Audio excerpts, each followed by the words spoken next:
Hi, welcome to Reckoning Life Part1, a program where people nurture, matured their life journey. With me today is a very learned gentleman, Dr. Lingondo Joseph Mwambo. I'm your host, Busi Ernest Neba, a program where people narrate their life story, where people come here, they tell their life story to motivate young Cameroonians. Because life journey is turbulent. When people come here, you see the good, the bad, and the ugly side of life, and you learn from their experiences. Welcome, Dr. Lingondo Mwambo. Thank you very much, Dr. Busi. It's a pleasure again to be on set with you this blessed afternoon.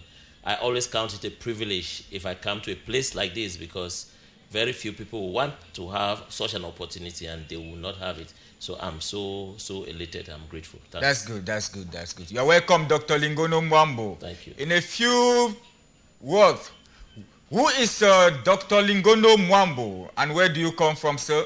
Dr. Lingondo Mwambo is a son of late Mr. Martin Namanga Lingondo and Mama Frida Eposi Lingondo, who is now in state. My father died about 33 years ago. I'm from the Koko Membia village, Bukwango precisely, and we are 8 of us. And so, wow, I am so privileged. That's a large family. Yes. Dr. Lingondo Mwambo, where did you grow up? I grew up precisely in Victoria. I started right there in Ekona CDC camp, where my father used to be a truck driver. And my aunt came and took me when I was just 5 years old and took me to Victoria then. I grew up with my aunt all that while. Dr. Lingondo Mwambo, your parenting started with your aunt. Yes. Parenthood started with your aunt. And we say that in Africa there's what we call Ubuntu. I am because you are. Yes. And your aunt was able to take care of you, nurtured you to become a responsible and learned, clean gentleman today. Dr. Lingondo Mwambo, may you narrate to us your early childhood journey? How was it? Was it difficult? Was it stressful? Was it challenging? Was it very, very simple and nice? Narrate to me. Well, Dr. Busi, I will tell you that it was a paradox of sweet and bitter.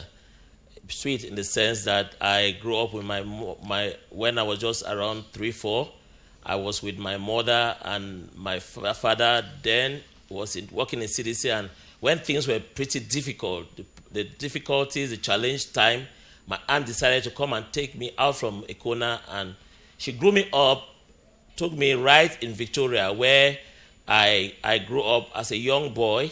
During that period of time, it was quite challenging for me because I did not know Victoria then, and I was still very young. And to detach me from my parents, another person taking me like my aunt, I would not find it funny.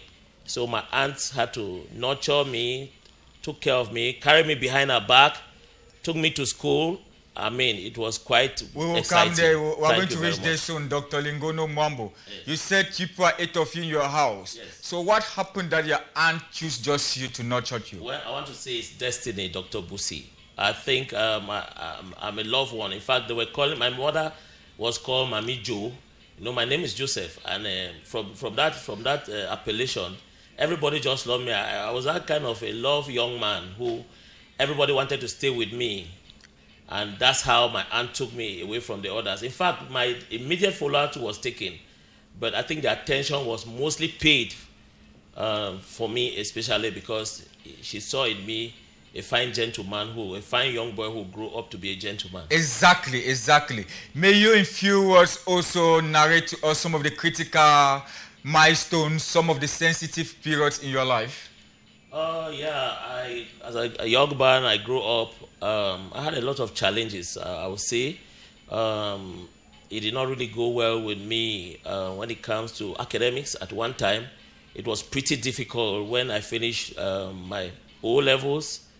After my father died in 1987, after finishing O-level, I entered A-levels. It was a pretty difficult time for me in advanced level, so I had to fail 5 good times. You fail advanced level 5 good times? Yes, 5 good times I fail advanced level. But one thing I'll know is that when you give up, it means you have failed. Since I never gave up, so I did not fail. What happened that you have to fail advanced level 5 good times, sir? I could not really understand Dr. Busi because I was a fine gentleman. Was it spiritual? I don't want to say. Was it spiritual, or it was because you were not focused by then? I don't want to say it was really spiritual because not that I was really not intelligent.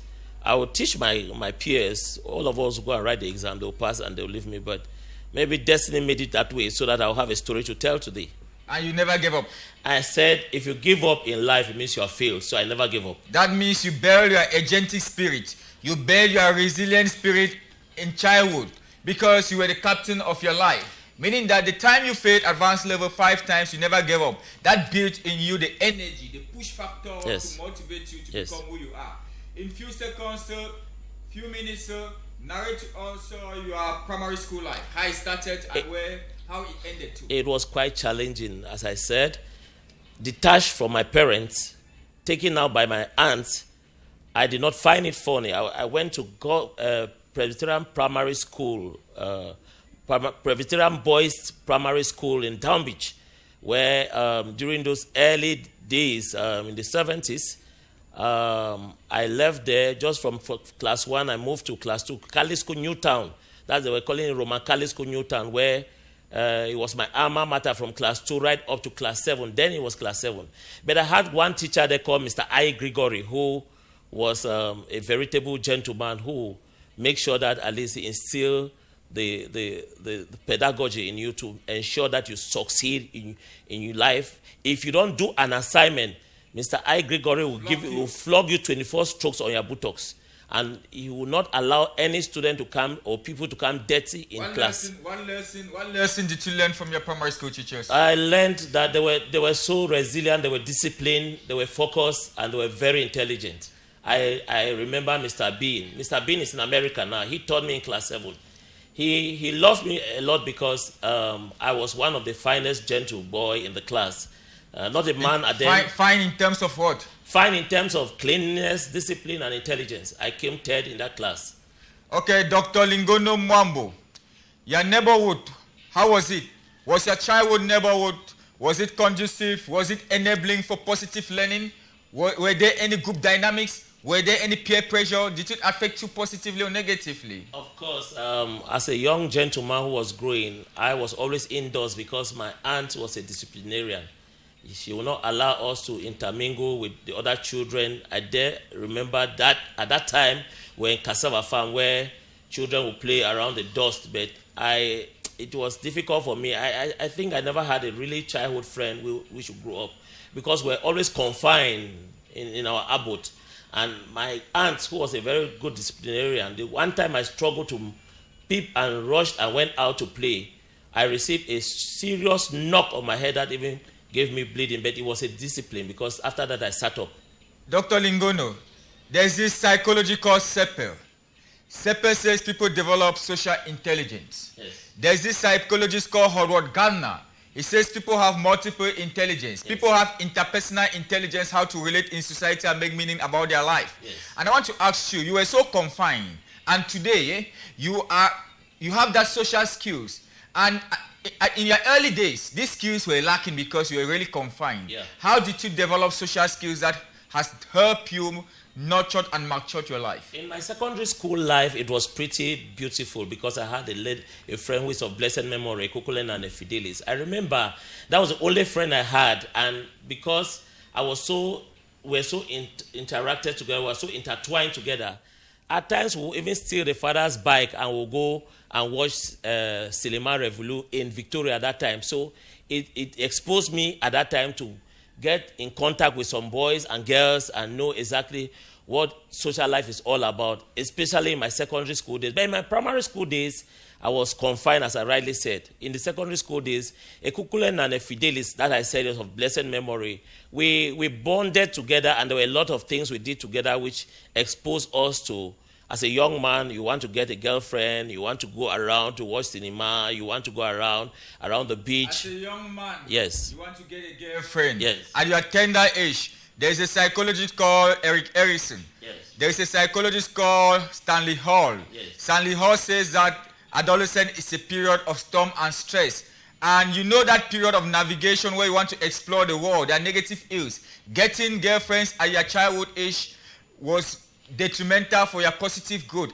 And how did you come out of those turmoils? How did you come out of those turning points in life whereby it made you build an identity of yours that was unique, not following deviant behavior like peer pressure, where you could engage into bad companies that could and other delinquent behavior? How did you overcome those delinquent behavior at your adolescent stage when you transit to secondary school?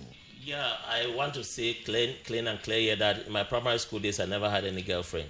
But when I entered Form 1, Form 2, as I said again, a Kukulon and a Fidelis, he was a very young gentleman, he had a lot of exploitative tendencies. What I'm saying is that, doctor, I'm saying is that adolescence is a period of storm and stress. Yes. It's a difficult period for identity and role confusion.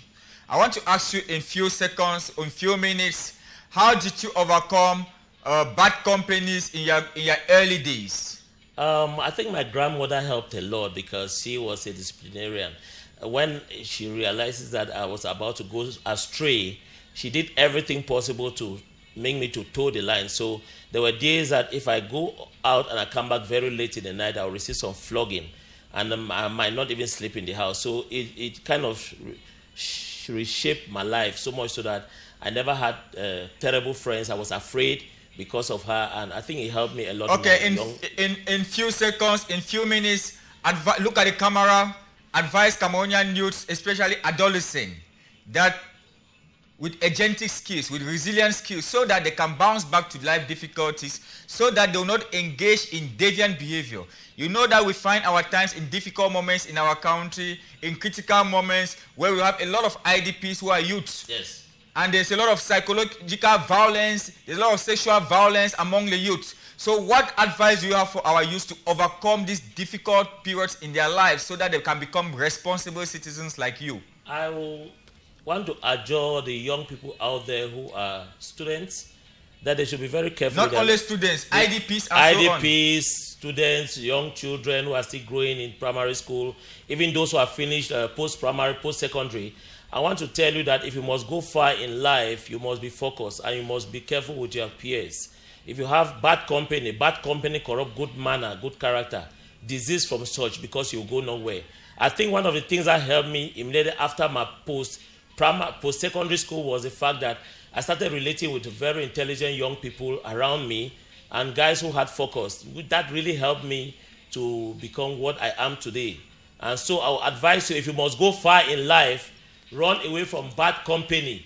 Be resilient, be focused, and have inner fortitude, and make sure that you are committed to your studies, whether it be secondary, be it vocational, whatever. And forget about this life, because what is happening with the young people today, they want to make fast money. They go and join all kinds of terrible society. At the end of the day, you are talking with spirits at night. Some join cyber, cyber criminality and all such things. No, if you are trying it, it's just one great man of God said that ride your bicycle when you are young so that when you are old you can ride your Mercedes. So now labor to do what you are supposed to do so that when you reach my age you can ride a good Mercedes, you can ride a car.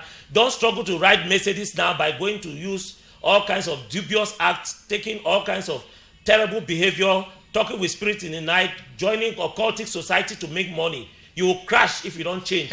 I'm telling you the truth. I like that word. But we don't want our youth to crash. That's why we're telling them that they should stop it. We need to advise most them of them now to they want to get fast money. You are right, doctor. You are right. Mr. Divisional Chief of Service for School Maps in Meme Division, may you give us some of the cultural values that during your days, your childhood, early days in the 80s, that were transmitted to you, that were inculturated to you, that made you to become responsible? What are some of the parental ignotories that your parents transmitted to you that help shape your life? I will say, Dr. Busi, that as I rightly said, my aunts and my grandmother, they did a lot of good to me. I never stayed with my What are some of the values? They helped me, they taught me on how to do some domestic values like cooking. I knew how to cook so much so that was one of the subjects which I registered food and nutrition, which I had it in O levels. They helped me to keep the house clean. And to speak the dialect. Now we lo and bora mokwe nange laka limele. Greet the Bakore people in your dialect. Now call me That's good. So it's very important. Those are the values which they taught me. They taught me how to speak my language. They taught me how to do my domestic affairs. They taught me how to be clean. That's why you see, even right up to this age, I remain clean because those were the values they inculcated in me. Okay, Dr. Lingondo Mwambo, Mr. Divisional Chief of Service for School Maps in primary schools in Meme. Yes. May you in a few minutes also narrate to us your secondary school journey? It was a very beautiful one. I went to GHS Limbe. Then it was down beach then at the power camp residence somewhere around there. That's where the old GHS used to be. And we had a wonderful time. We had a class called Flight 83 that will have a forum today. If you go to you come to my inbox, you'll see Flight 83. We were very committed, and we had good teachers. I remember one man they called Clembier, who was our French teacher. If you don't know French, you say, "Au tableau," you know you are finished. So you have to study French hard. Au tableau. So those are the values that they inculcated. And I would say that then, at that time, mathematics was a must.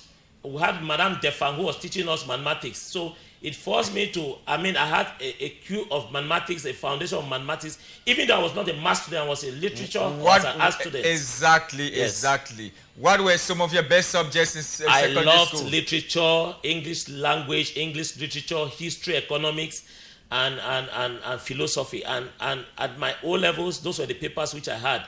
But I failed English language, which made me to go and write that English language again with my student when I was teaching in government primary school, Down Beach. I wrote English language until my children asked me that, say, have you come here to invigilate or you're coming to write? I said, I have to write English language because I had a quest for knowledge. I wanted to go to secondary higher school. education. Yes, so I could not, without English language, it was not possible to enter into higher education.